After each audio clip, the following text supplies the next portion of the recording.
Can't I just channel my inner dark side? Hello and welcome back to another flute tip of the week.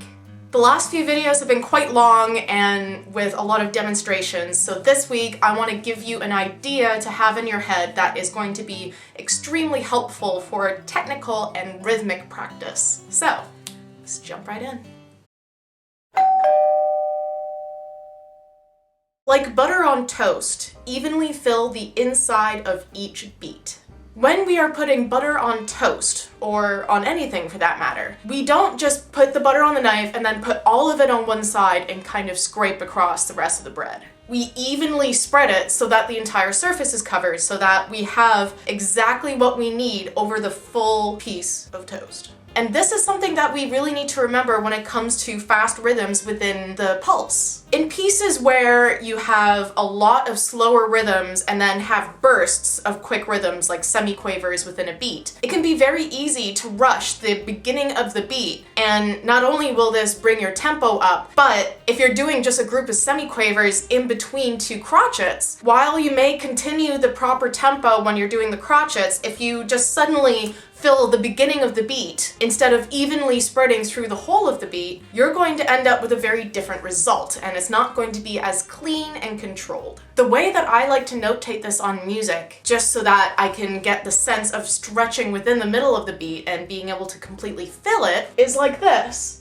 And just putting that on top of the group of semiquavers that you have so that you know to completely stretch and fill the inside of the beat instead of rushing through it. And this kind of idea, the butter on toast, can also be applied to your breath control, because it can be very, very easy to take a deep breath and get rid of most of your air with the first note that you play. That's another place where you can think about the butter on toast, because that is where you need to completely think about the evenness of the air throughout the entire breath that you are using.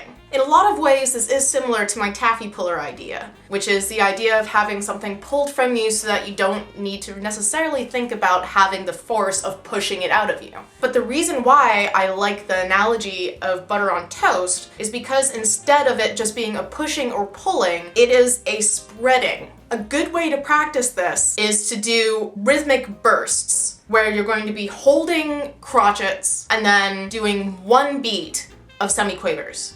Bum, bum, bum, ba-da-da-da, bum, bum. Instead of bum, bum, ba-da-da, bum, bum. I'm doing this because it spreads evenly through the picture on this screen.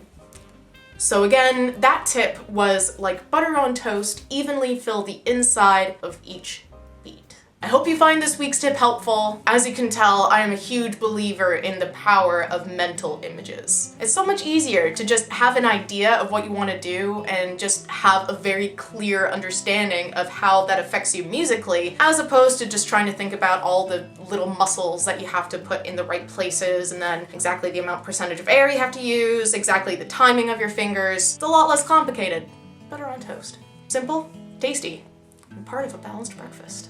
I'll see you all next week. Flute happy, rhythm happy, and toasty.